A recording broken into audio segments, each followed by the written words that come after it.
Okay, guys, for the third time today, I'm recording the audio on this on today's video. I sit here and watched it say, "Uh-oh, something went wrong. Your video recording was lost on your on the sound."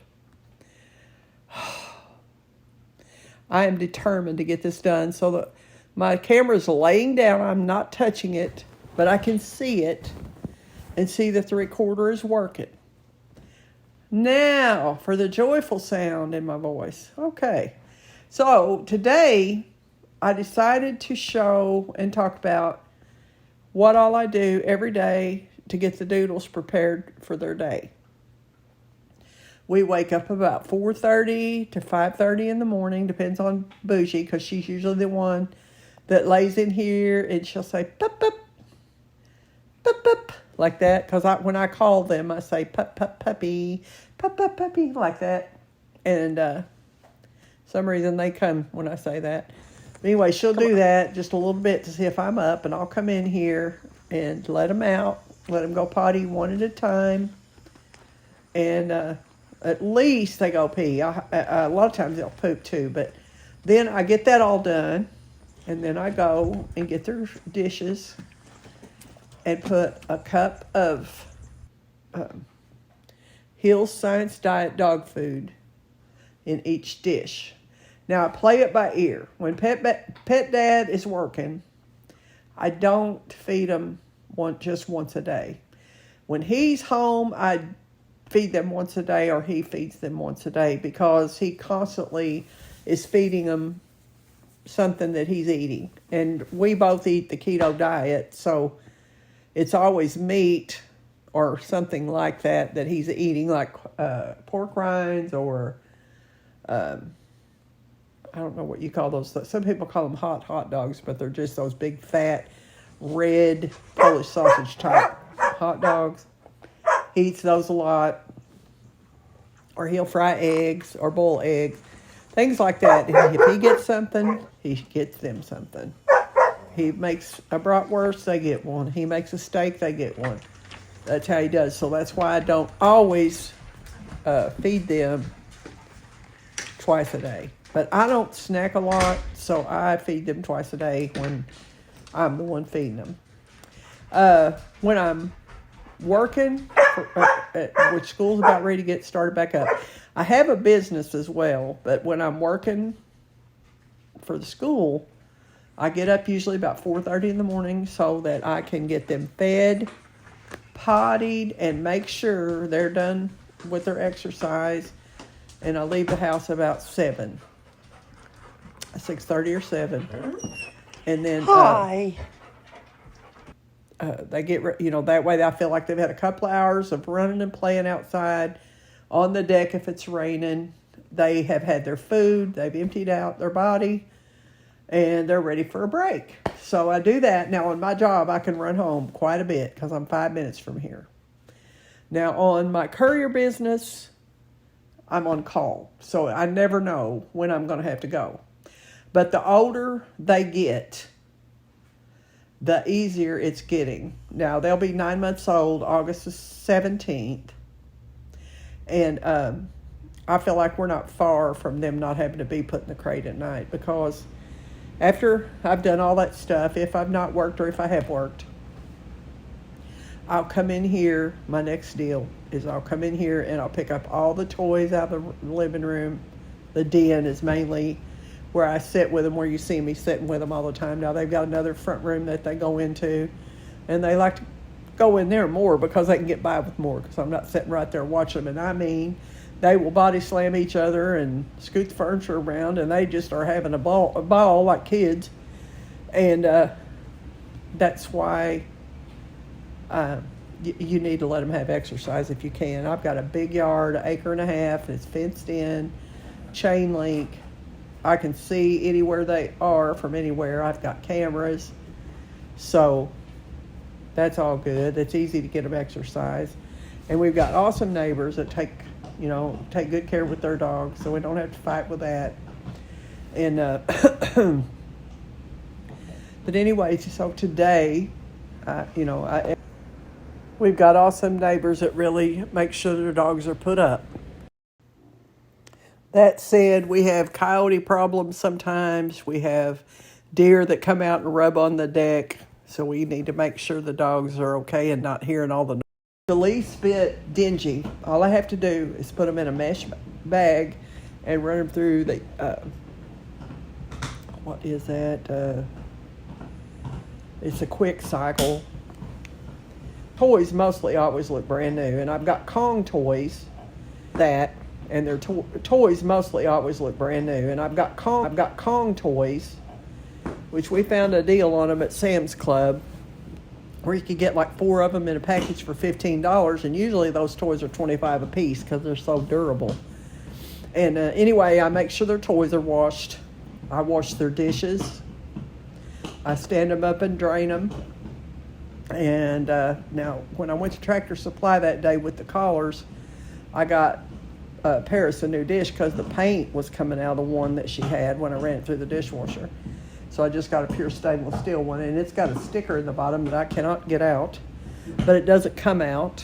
So far, you know, she's eating with that sticker in there, but it's not, you know, she's not eating it. So it's just some kind of paper sticker.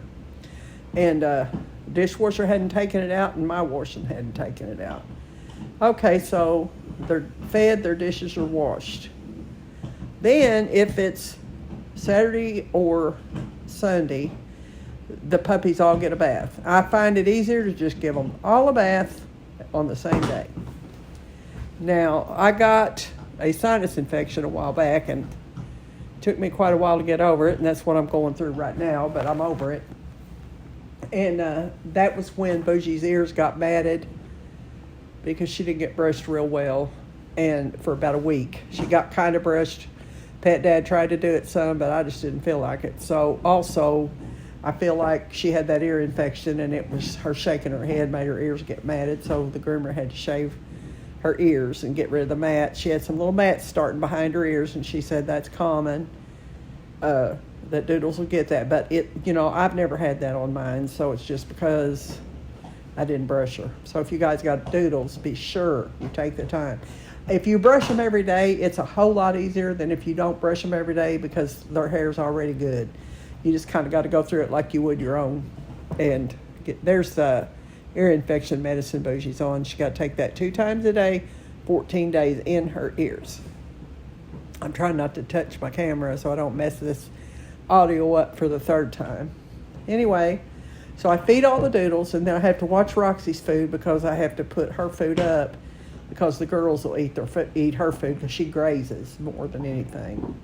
Now, after all this happens, in the mornings, there's not a lot to clean up. I will go back to bed and just lay in there and watch TV, and I'll close the 2 gates. That leaves 1, 2, 3, 4 rooms that the Doodles can come into with me. And so we'll just kind of hang out in there, especially if it's raining and they can't go outside. And I've got 2 more dog beds in there that they lay in. And, you know, they'll get up and play with each other or come around by me and let me pet them or what, you know. We just do whatever, hang out like you do on the weekend.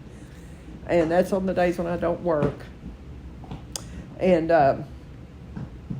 then I will try to, you know, go throughout the day, just take some video of them so you guys can see them growing a little bit more.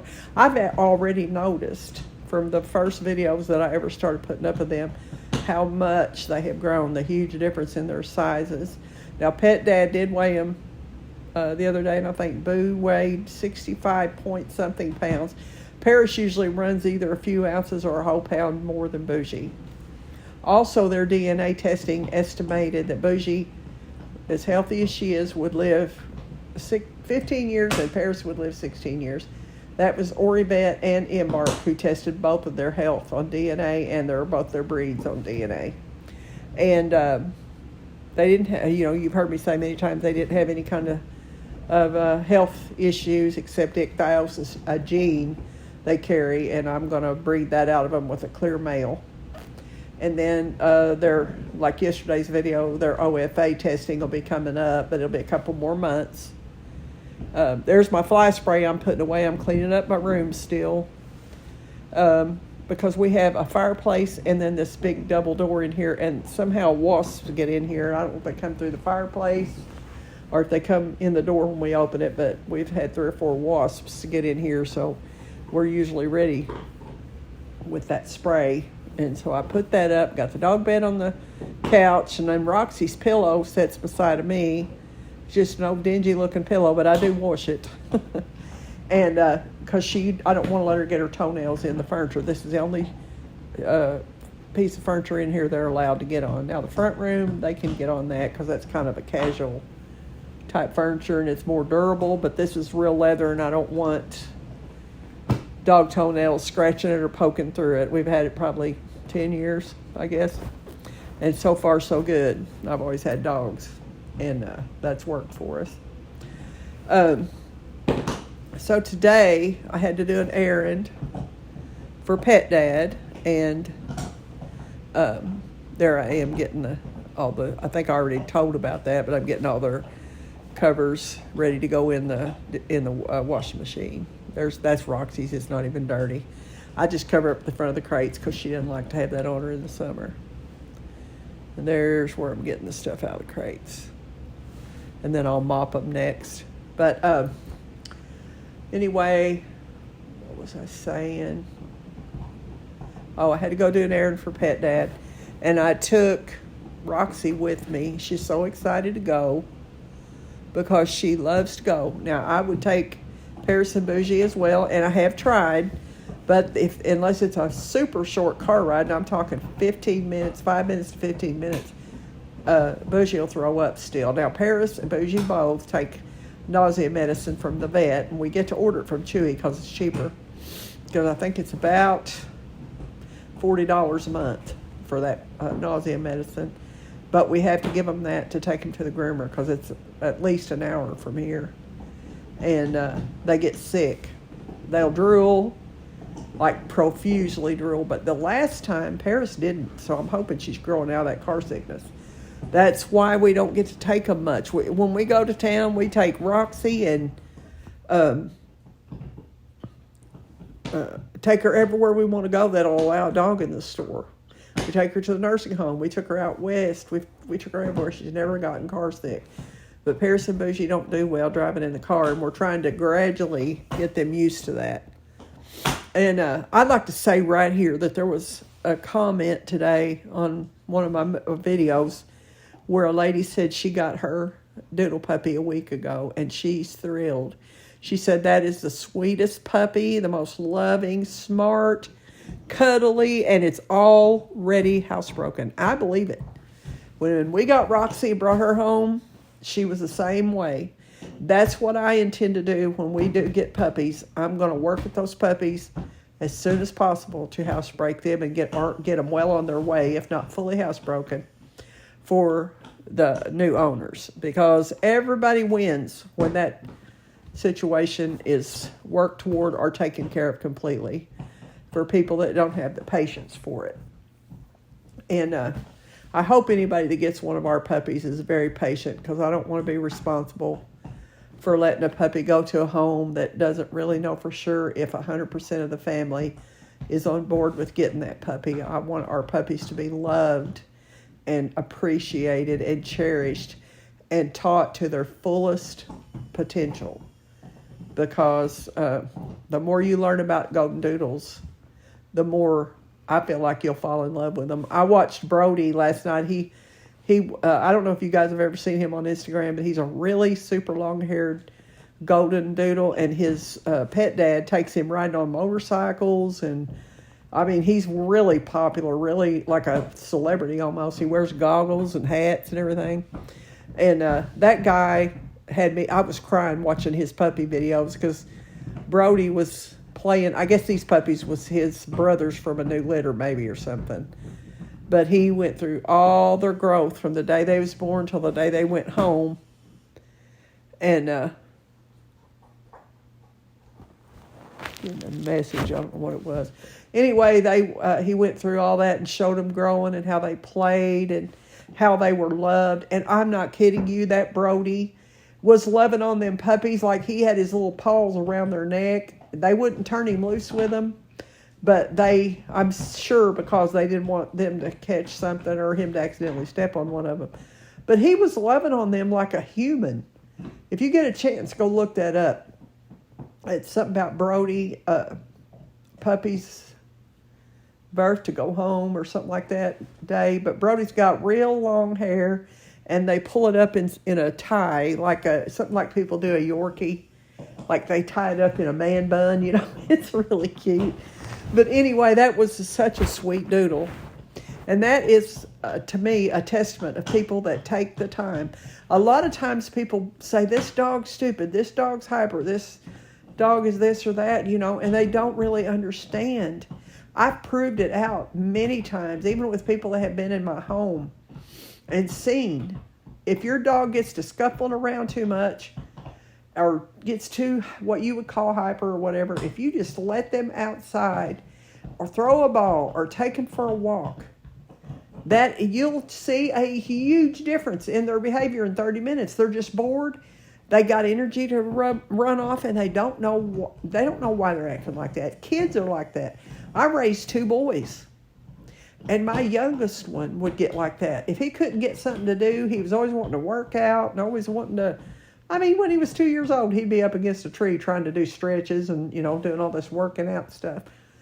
But if he could not go outside and run around and catch worms and baby snakes and everything else he was doing, he would get to being a pain in the booty. I mean, he really was. He was hyper. And that's what dogs do a lot of times, and people don't understand them. You know, it's just a disconnect between misinformation and, I don't know, a time constraint maybe. People don't have time. But if you don't have time, do like one of my best friends did. She doesn't have a lot of money, but she took her her Australian Shepherd, which is a high-energy dog, to doggy daycare every day until it got a mate. She got another dog to put with that dog. And they kind of calmed down. You know, she don't have to take them to daycare anymore. The oldest one, when she got the little one, she took it in because somebody else had got a dog they couldn't handle, you know. And my friend works full time. But she did what she had to do. And you know why she did it? Because she knew she had a responsibility. She chose the dog. And she didn't want to make the dog suffer because of a decision she made. And I love that she did that. Just like that commenter today. It's so good to hear somebody say, I love that. There was a guy that got hold of me on the comments and was saying his dog, I think his name was Zeke, was watching Roxy and Paris and Bougie on the video and barking and woofing at him. That's what my dogs do when Monty is on TV. On YouTube, it's Matthew Posa, Posa. He just goes hiking and camping for sometimes 2 weeks with his dog. And the guy is hilarious. It's G-rated. I mean, your kids can watch it. But Roxy will lay on the foot of my bed and watch that for hours and bark at it. Again, that's something to keep her occupied.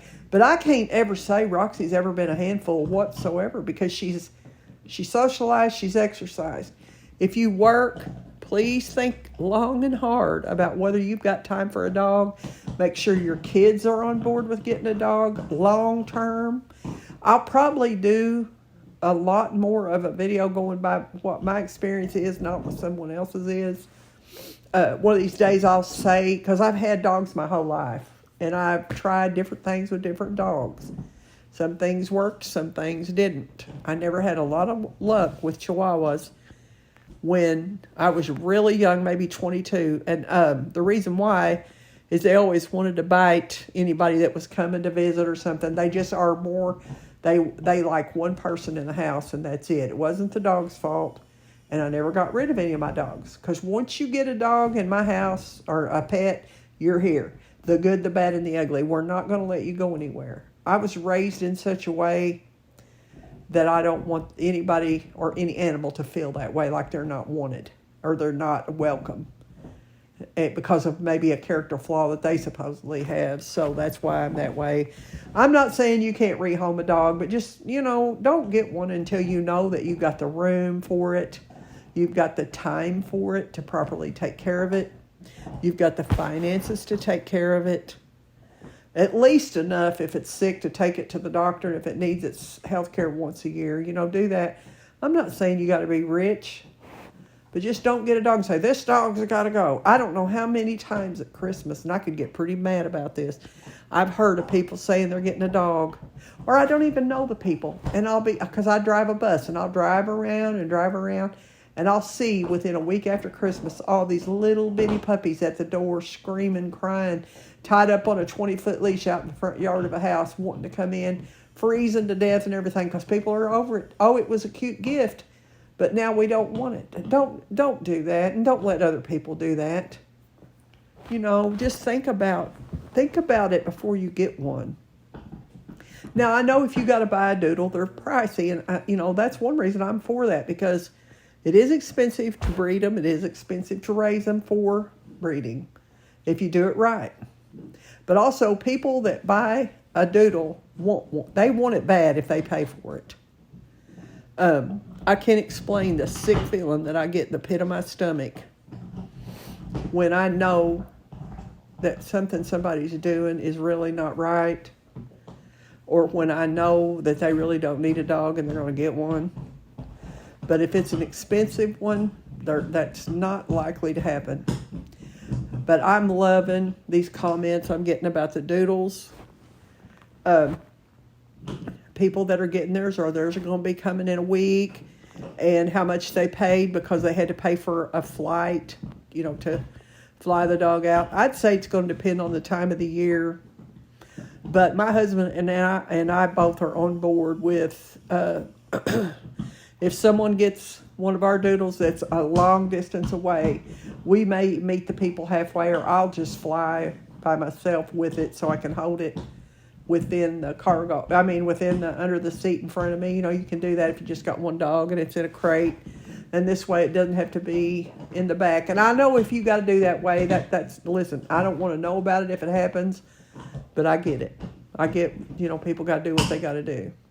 But I'd be willing even probably to meet someone halfway, or pay someone to meet the owner halfway, because I'd actually love to meet the owners too, the people that get our puppies. There's all these things just coming through my mind, but pretty much on the cleaning, just to recap it, just look around you.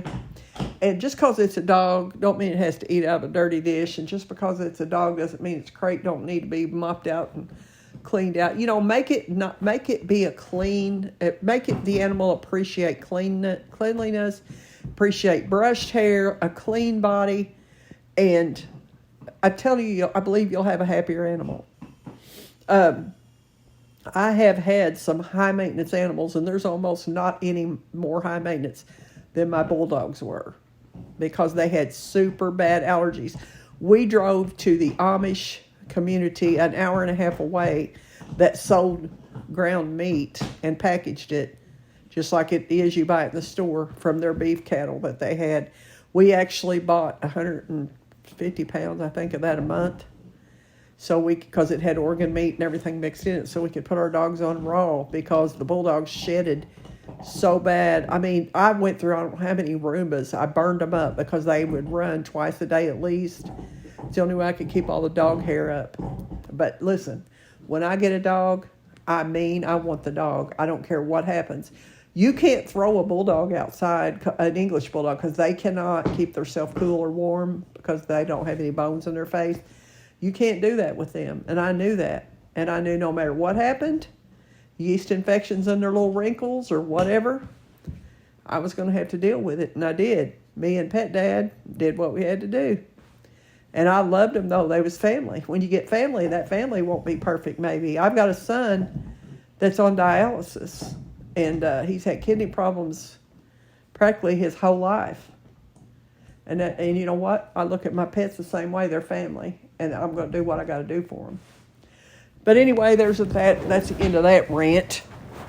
So there's Roxy riding with me for Pet Dad's errand. And you can see my little thing I'm always talking about that lines the back of my SUV. It doesn't leak, but it's quilted on the other side. Roxy's got her own pillow that she sets up on so she can see out real good. I'm telling you right now, my sinus is going to start making me cough, I'm afraid. She loves to ride, and then that trip was going to be maybe a half an hour trip, and I did it that way, let her go with me because it wasn't that long, and I just had to run in and run out. Now, probably in the morning, I'll have to take my car across the state line to get cheaper gasoline because the state I live in feels like there's got gold flakes in it, and I try to save as much as I can since I do courier work, and but anyway, there's where we got home with Roxy. She had to run to the bushes. She had to go potty, and she did. And there's all the grass I've killed.